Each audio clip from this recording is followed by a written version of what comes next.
Welcome back, everybody, to the Deep Dive. You know, the world of TV, film, and media, it never stops. And today we're going to wade right into a flood of recent events.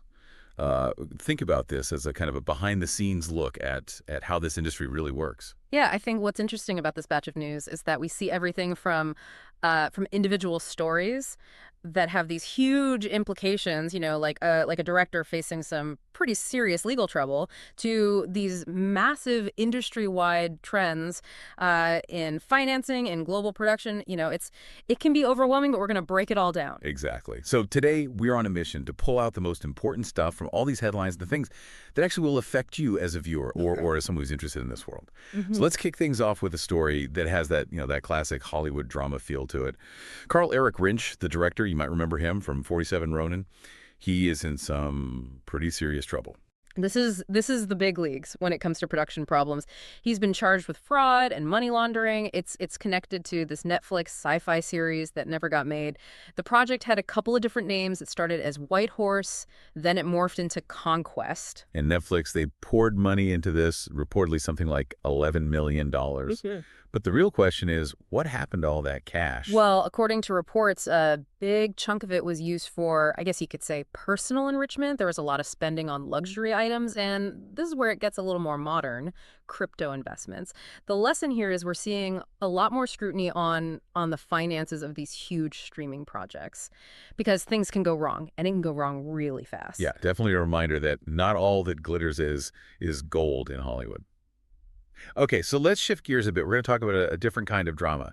This one it's fictional, but it is ripped straight from the headlines of real financial scandals. This new series, Other People's Money, is coming out soon. What's fascinating about this is that it's tackling Europe's biggest tax fraud case, the cum-ex scheme. It was this ridiculously complex loophole that allowed basically institutions to claim multiple tax refunds on the same shares.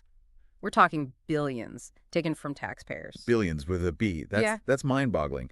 So is this series like trying to explain this complicated financial mess to regular viewers? That's the goal. Jan Schomburg, he's the director, and he's going for this interesting blend of like almost larger-than-life Shakespearean characters with a dash of screwball comedy thrown in. It's an ambitious approach to this really dense material. You've got global banks, high-powered lawyers, government officials. I mean, it shows you just how far-reaching this fraud really was. And starring in this, Sam Lebert, Lena Burkwald, Other People's Money. It's going to premiere on ZDF. So fingers crossed that they can pull it off, making financial crime entertaining.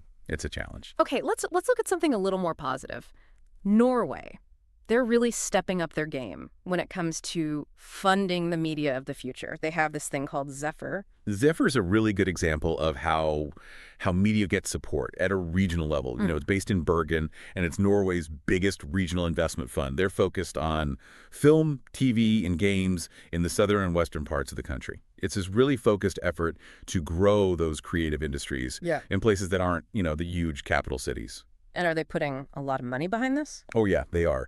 They allocate between 25 and 35 million Norwegian kroners every year. Their total capital is about 50 million kroner. And since they started in 2016, they've already funded 246 productions. Those productions, they brought in about 733 million kroner in revenue. It's a testament to how well-placed investment can really pay off. That's a pretty impressive return. So where's all this money coming from? Well, it's a really interesting mix. They blend public funds and private investment. That's actually a pretty common model. You see it a lot in how creative work gets supported. And they're not just focused on local stuff. They support Norwegian projects, but also international co-productions. It's about, making money, obviously, but also about nurturing that local talent and growing the cultural scene. And one more thing, they're really trying to make the grant process easier. They want to make it simpler for creators to access those funds. That's always a good thing, right? Less red tape, more creativity. All right, so let's switch gears again. Let's talk about the power of independent filmmaking and the importance of community support. We have a writer-director, Rekha Shankar, and she's crowdfunding her new film. Yeah, it's called Vidya's Guide to the Afterlife. And the premise, it's really catchy. It's a sci-fi comedy, but it's about a Hindu rapture. It sounds like one of those really unique stories that can really connect with people because it's, personal, but it also touches on these larger cultural ideas. And she's gotten some pretty high-profile help for this project. She has. Mark Duplass, he stepped up with a $20,000 matching grant. She's running a Kickstarter, and she's trying to raise $180,000 total. And she's also got backing from Effin' Funny. So, you can expect some really sharp humor in this film. But what it really comes down to is the importance of diverse voices. This is a story you wouldn't hear otherwise, and this is the kind of support that makes it possible. And, having someone like Mark Duplass say, hey, this is a great project, it makes a huge difference. Okay, so let's take a look at what's happening in the UK right now. Elisabeth Murdoch, she's issued a pretty stark warning about the state of their television industry. It's worth paying attention when someone with her experience, she really understands this business. When she says there's a perfect storm on the horizon, it means something. And, for viewers, for people working in TV in the UK, this is a big deal. So what are the main factors that are contributing to this perfect storm? Well, it boils down to money. The decline in traditional ad revenue, that's still a big issue. And the way people watch TV, streaming has changed everything.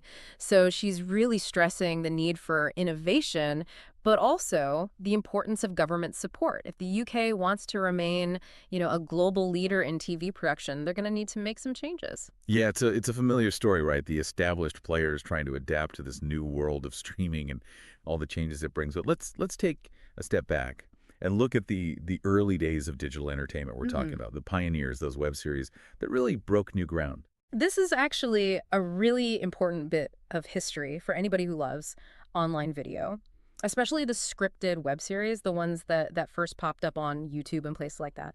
They were shaping the landscape long before, we had streaming services like we do today. They were the rebels. They were doing their own thing. Totally. And they were outside of that traditional system, the studios, the networks, and that gave them so much freedom. You could experiment with formats. You could tell stories that you wouldn't see on regular TV. And they were really good at building these passionate niche audiences and figuring out how to make money online, which was a whole new ballgame back then. The article mentions that the cost of producing these higher quality shows, it kind of held them back. They didn't explode in the same way as, say, a lot of the factual stuff online. But they were still really influential, weren't they? Oh, absolutely. Think about how many YouTubers, even filmmakers, they got their start with web series. It was like this proving ground, this training ground. And they really paved the way for the kind of variety of content that we see online now. It's this legacy of innovation that still inspires people today. It's amazing to think about how much has changed in such a short time. Okay, so let's switch gears again. Let's talk about California. There's this bold idea out there to revitalize their film industry by directly investing in movies. This is a really interesting idea for how states can support filmmaking. It's about moving away from just tax breaks. It's about California co-financing films, becoming an equity partner. It's similar to what you see in the UK, France, Canada. Those countries have been doing this for a while. So instead of just offering incentives, California would actually put money into making movies. That's the core idea. Imagine the state funding anywhere from 50% to 100% of a film's budget.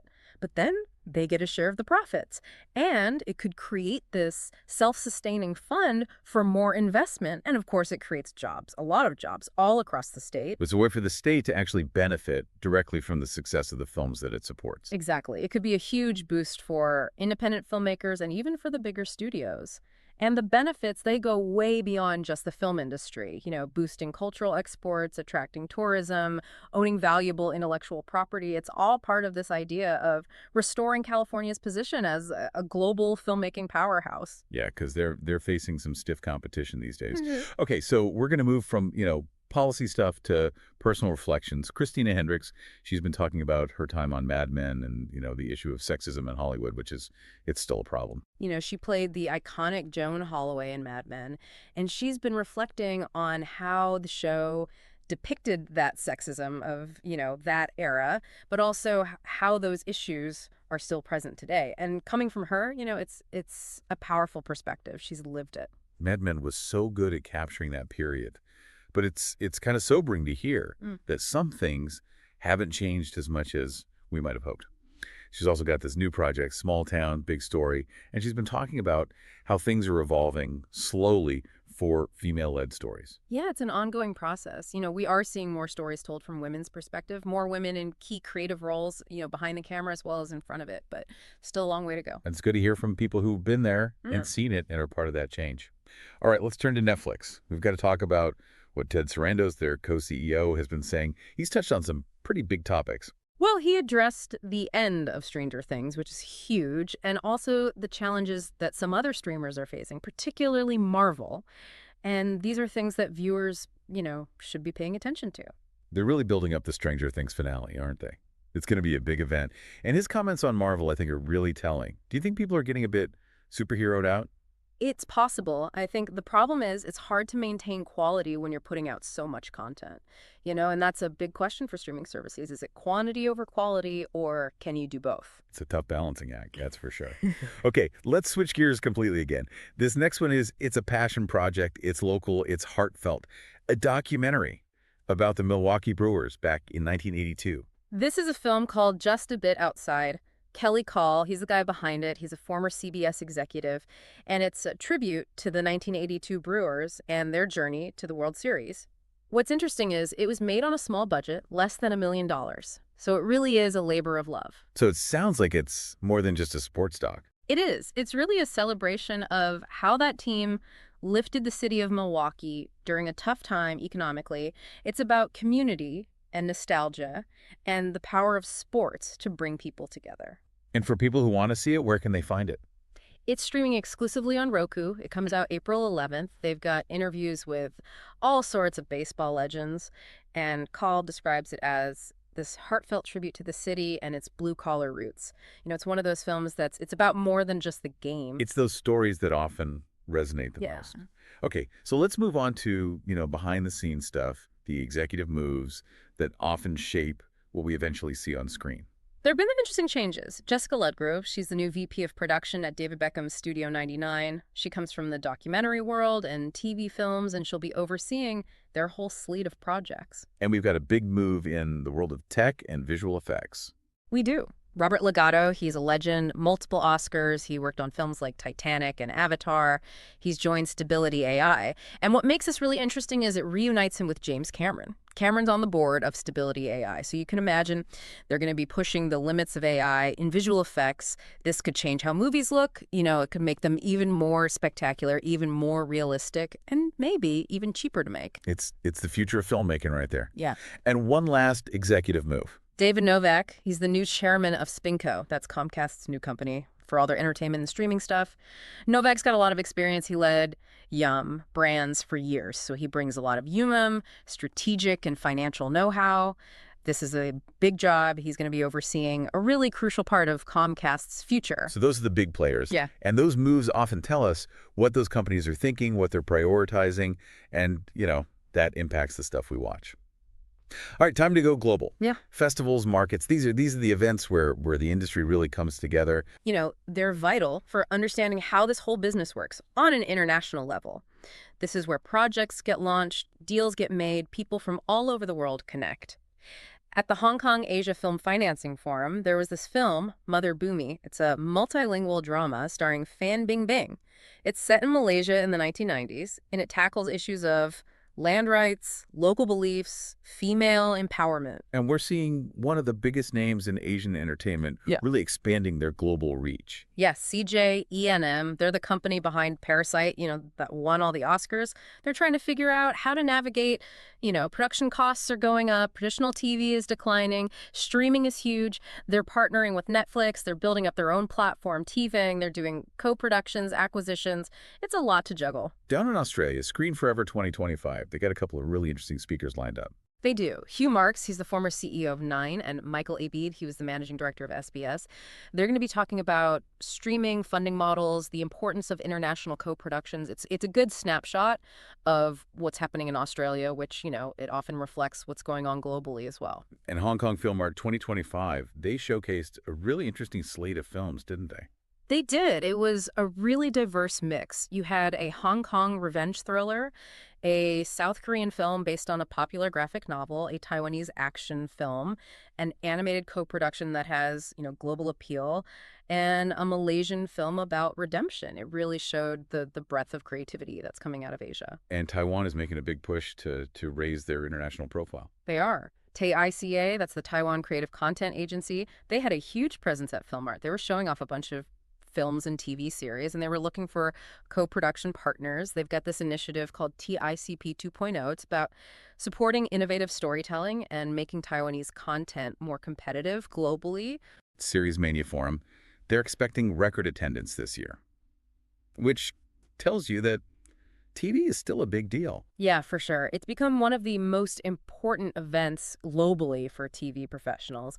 And the fact that so many high-level executives are attending it means that they're going to be talking about, the big issues, funding, audience shifts, the impact of AI. It's going to be a fascinating event. And documentaries, they're not immune to the challenges that are facing the industry. Yeah, at cph.dox 2025, a lot of the directors were talking about the difficulty of getting funding, of, engaging audiences in a crowded market and adapting to these new ways of distributing documentaries. And finally, the Cannes Film Festival. It's the big one. It's coming up soon. April 10th, that's when they're going to announce the official selection. Everybody's waiting to see which films are going to compete for the Palme d'Or, which films are going to have their world premiere there. It's a big moment in the film world.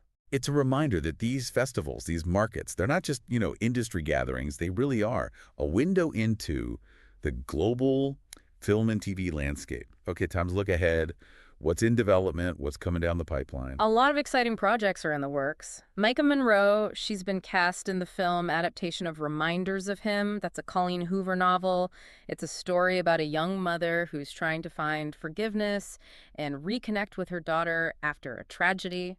And Netflix, always got something cooking. They've announced a new thriller series. Yeah, it's called Legends. Neil Forsyth, he's the creator, and it's about these British customs officers who go undercover to take down drug networks. They've got Tom Burke, Steve Coogan. It's a great cast. ITV's got a new behind-the-scenes show. This time it's The Vet World. It's called Fern Britton, Inside the Vets. It's a 6-part documentary. It follows a family-run vet practice. Fern Britton's the host, so if you like animals and heartwarming stories, this one's for you. Ken Jeong, he's got a new project over at Fox. He does. He's going to be in a comedy series that's kind of inspired by the life of Barbara Boxer, the former senator. He plays a political strategist in Washington, D.C. Should be funny. Disney Plus. Okay. They're going back to the well. Rebooting a classic. Tower Rangers. Live-action reboot.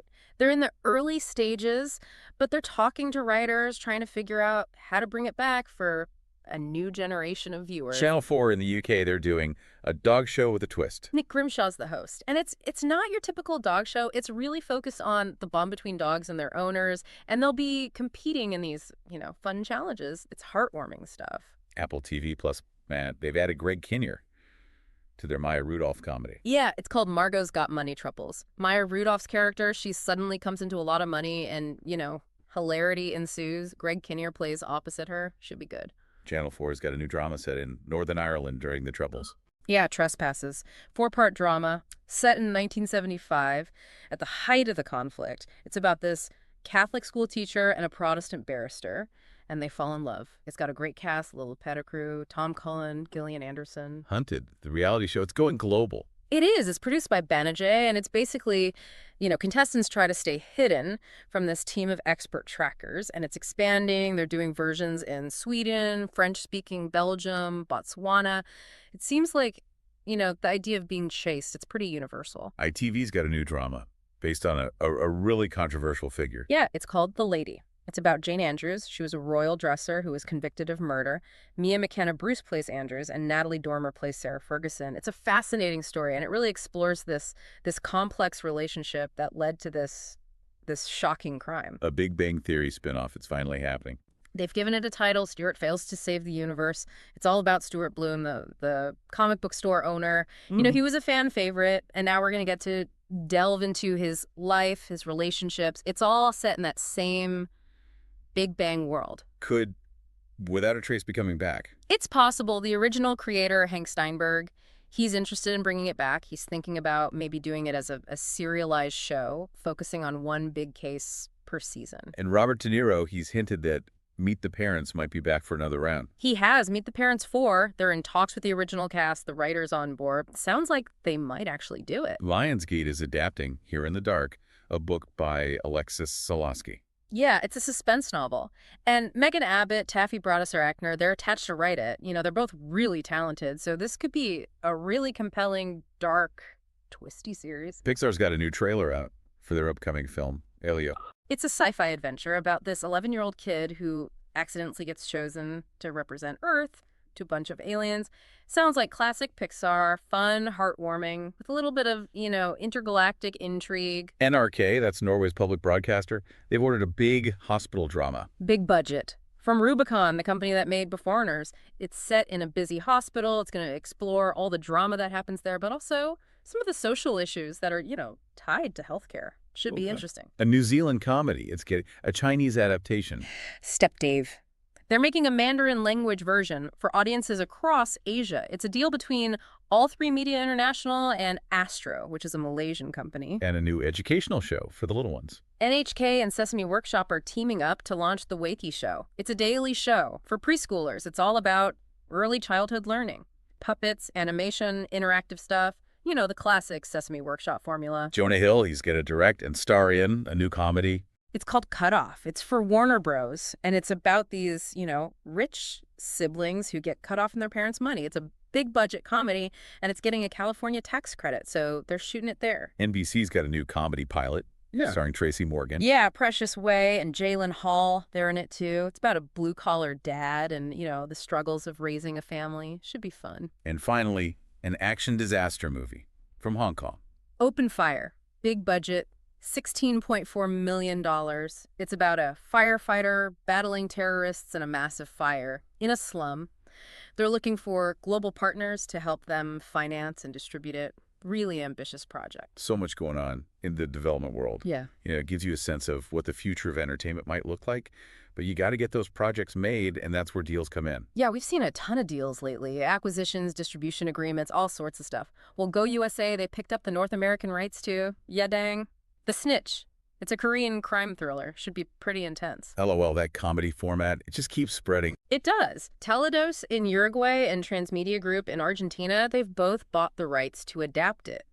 It's that show where comedians try to make each other laugh without laughing themselves. It's a simple premise, but it works. Max, that's the new name for it. HBO Max, it's launched in Australia. March 31st, they've got different subscription tiers and, of course, all the HBO stuff. Warner Bros., Harry Potter. They're also premiering some shows at the same time as the U.S., which is a big deal. View, they're upping their game when it comes to original content. They're investing a lot more in their own productions. They're doing shows in Korean, Thai, Cantonese, and they've got this co-investment deal with KOCCA, that's the Korea Creative Content Agency. They're serious about competing in the streaming world. Sky in the UK, they've acquired a new indie drama. Yeah, Penelope. It's a coming-of-age story created by Mark Duplass and Mel Eslin. Indie rights, they've picked up a dark comedy called Vincent. It's an art house film. It deals with addiction, mental health, but in a really unique way. Indie Rights is going to distribute it globally. West London's getting a brand new film studio. It's at the old Gillette factory. They're building 6 sound stages, offices, all the stuff you need. It's going to create thousands of jobs, which is great for the area. RTE and BBC4, they've both acquired a nature documentary series. It's called Listen to Birdsong. And they use this incredible audio technology to explore how birds communicate. It's really fascinating stuff. RAI, that's Italy's public broadcaster, they've done a deal with Beta Film. Yeah, they've acquired a bunch of crime dramas, kids shows, family entertainment. It's all about keeping their programming fresh and diverse. Screen Queensland, they're supporting a comedy series that's pretty unique. It's called Not Russian Anywhere. It's an Instagram comedy made in Brisbane. And it's about the experience of being multicultural in Australia, which, it's a really interesting perspective. 9 Network in Australia, they're restructuring. Yeah, they're creating separate divisions for consumer stuff and enterprise stuff. It's all part of their digital transformation strategy. Sarah Shepard, she wrote the Pretty Little Liars books. She's signed with the new agency. Gersh. They're going to represent her as she develops new projects for TV and film.